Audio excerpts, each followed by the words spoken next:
Hi friends, welcome back to the Avocado Toast Budget. If you're new here, my name is Lexa and I am so excited for today's video. Today is part 1 in our budgeting series where I'm going to break down all of the different budgeting methods for you. I want these to be really simple, to the point videos for you to be able to decide what is the best budgeting method for you. So before we get into it, don't forget to hit that subscribe button down below.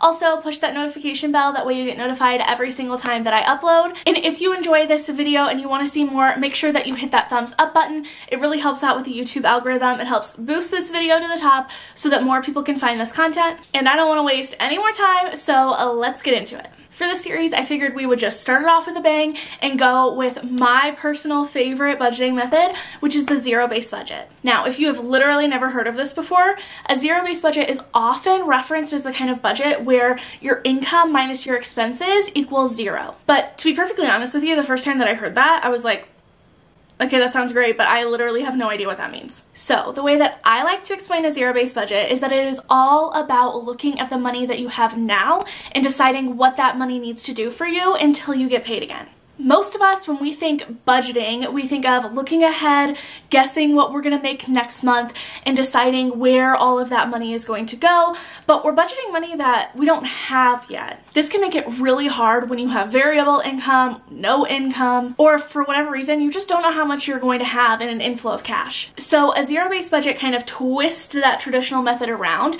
and instead of looking forward to the future to budget, you are looking right now at what your money needs to do. Step number 1 is to document all of the money that you have on hand. So generally, this means any money that you have in cash, in checking, or in your savings account. In this method, we are not going to worry about budgeting anything inside of an investment account, so you don't have to worry about that. Once you know how much money you have on hand, step number 2 is to document your expenses. To make this really simple, I like to divide expenses up into 4 different categories. You have your fixed expenses, variable expenses, saving, and debt payoff. Usually fixed expenses are those things that you know when they are going to come out of your account and you know how much they are going to be. Variable expenses, on the other hand, are all of those other things that you know that you're going to have to pay for a month-to-month basis, and you might know kind of how much you're going to spend, but you don't know exactly. Then we have saving. This can be something very general like an emergency fund or one savings account, or you can get more in depth and identify all of the things that you want to save up for.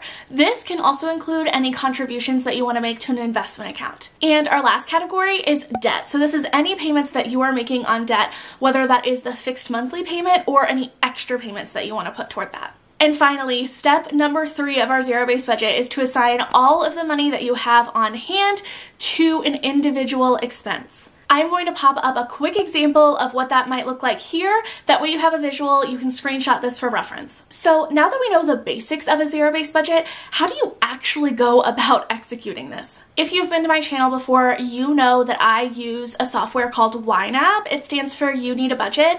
That is a zero-based budgeting software. So if you've seen any of my videos, that is what I am talking about here. If you are new here and you have literally no idea what I am talking about, I will link a reference video up here so you can kind of get a visual of what my zero-based budget looks like. But there are definitely other ways for you to track a zero-based budget.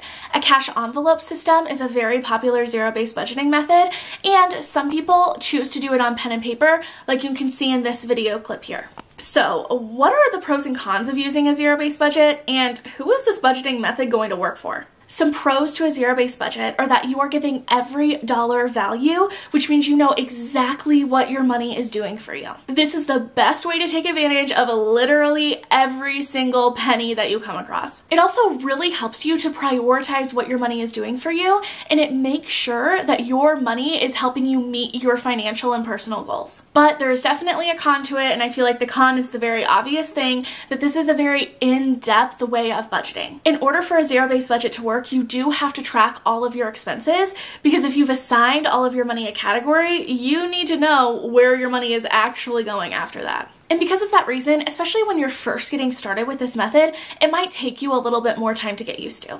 So in general, who would I recommend a zero-based budget to? Personally, I might be a little bit biased because, like I said, this is my favorite method, but genuinely, anytime someone comes to me and says, Lexa, I have really, really high debt, or I'm a server, I have no idea when I'm going to get paid again, or I'm on unemployment, or I'm not employed right now and I don't have any income coming in. How am I supposed to budget my money when I don't know when I'm going to get paid?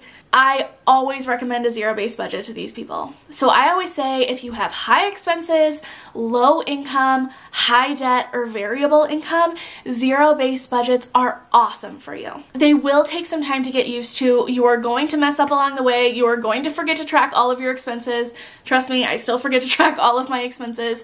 But I promise you, if you have big financial goals, or if you are trying to overcome some really big financial hurdles, this is going to be one of your best friends. And like I mentioned earlier in the video, if you want a way to visualize this and conceptualize how a zero-based budget works, I will link a video up here for you to see how I set up a zero-based budget from start to finish, and how I also go through and budget each paycheck and track all of your expenses. So friends, that is it for part 1 in our budgeting method series about zero-based budgets. Let me know in the comments down below, do you like this method? Do you use it? Have you tried it and it didn't work for you? I want to know how you feel about it. And before you leave, don't forget, if you want to learn more about saving, paying off debt, investing, and how to finally feel more confident with your money, make sure that you hit that subscribe button down below. Also push that bell notification, that way you get notified every single time that I upload.